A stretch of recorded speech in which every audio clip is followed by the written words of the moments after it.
என் மீது சவாரி செய்ய முடியாது என்று நாம் எதிர்க்கிறோம். எத்தனை நாள் எங்கள் முதுகில் நீங்கள் ஏறி இருக்கலாம், என் பாட்டன் முதுகில் ஏறி இருக்கலாம், என் முப்பாட்டன் முதுகில் ஏறி இருக்கலாம். உனக்கு கொடி பிடித்திருக்கலாம், கோஷம் போட்டு இருக்கலாம், குண்டடி பட்டு இருக்கலாம், குண்டாந்தடி அடிபட்டு இருக்கலாம், உனக்காக சுவரெழுத்து எழுதி இருக்கலாம், உதயசூரியன் சின்னம் மறைந்திருக்கலாம், இரட்டை இலை சின்னம் மறைந்திருக்கலாம், அறிவால் சுத்தியல் சின்னம் மறைந்திருக்கலாம், யானை சின்னம் மறைந்திருக்கலாம். இத்தனை காலம் உனக்கு ஒரு கூலி கும்பலாக, கூலிக்கு மாரடிக்க கும்பலாக என் பாட்டனார் காலத்தில் செய்திருக்கலாம். இது விடுதலை சிறுத்தைகளின் காலம், இது திருமாவளவனின் காலம். இனி யாரையும் சுமக்க முடியாது, கூலிக்கு மாரடிக்க முடியாது. உனக்கு நான் ஓட்டு கேட்டு வந்தால் எனக்கு நீ ஓட்டு கேட்டு வர வேண்டும். உன்னுடைய சின்னத்தை நான் வரைந்தால் என்னுடைய சின்னத்தை நீ வரைய வேண்டும்.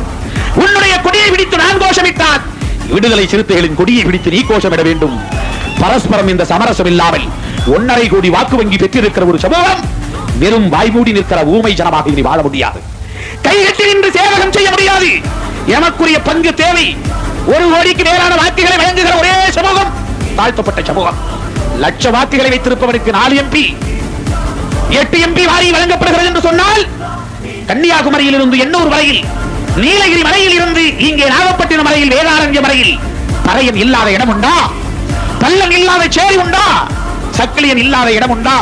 சேரி மக்கள் பரவி விரவி கிடக்கிறார்கள். 234 தொகுதிகளிலும் பரவி விரவி கிடக்கிறார்கள்.